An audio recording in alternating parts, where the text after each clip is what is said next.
Una syempre sa listahan ang karne ng baboy. Mapapalengke o farm, siguradong may mabibili kang baboy. At kahit sa ang restaurant, karinderya o fast food ka man pumunta, siguradong may pork dish kang makikita.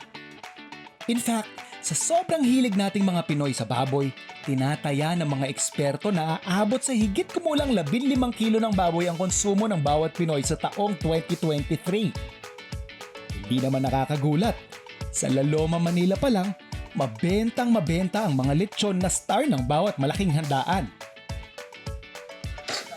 May iba pang version ng lechon na trending pa online.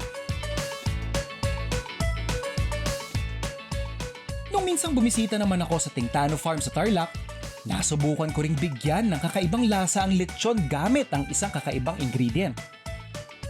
May bago na naman tayo na-discover dito pagbabalik natin sa ating Tano Farm. Tinatawag nilang pusa-pusa.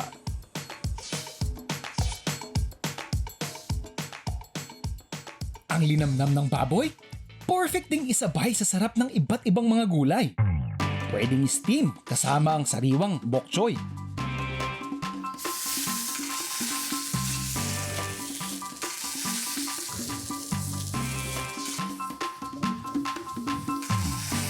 Kung mas may time pa kayo, pwede nyo tong siguro i-relax lang sa labas or sa chiller for at least 2 hours. Pero ang pinaka-importante dyan is dry yung balat. So skin side down.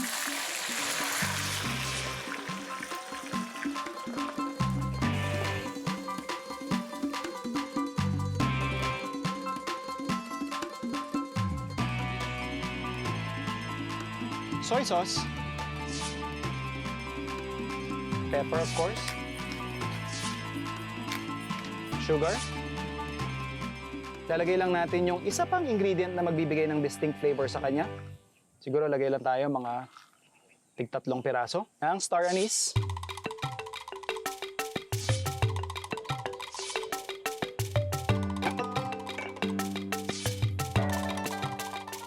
And once na nasalansan na natin yung ating panimpla, pwede na nating ilagay dun sa nag-aantay nating steamer.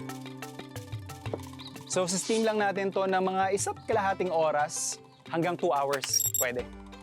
Pagbalik natin, yung partner lang nitong bok choy, sa steam lang natin mabilis and then pwede na tayo mag-serve.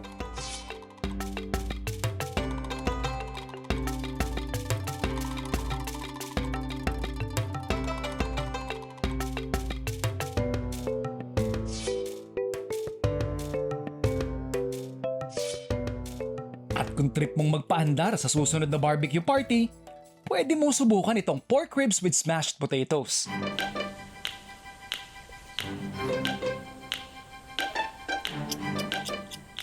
So yan, Food Explorers, ready na yung ating pork ribs. Isi-season lang natin siya ng salt, pepper, and some herbs na meron tayo dito. And then babalutin natin ng foil, saka natin sasalang sa ating makeshift oven.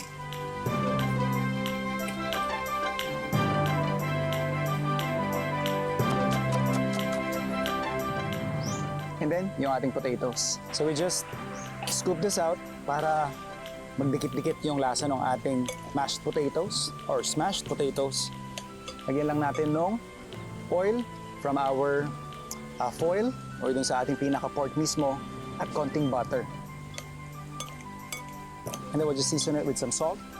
Pwede na natin i-plate.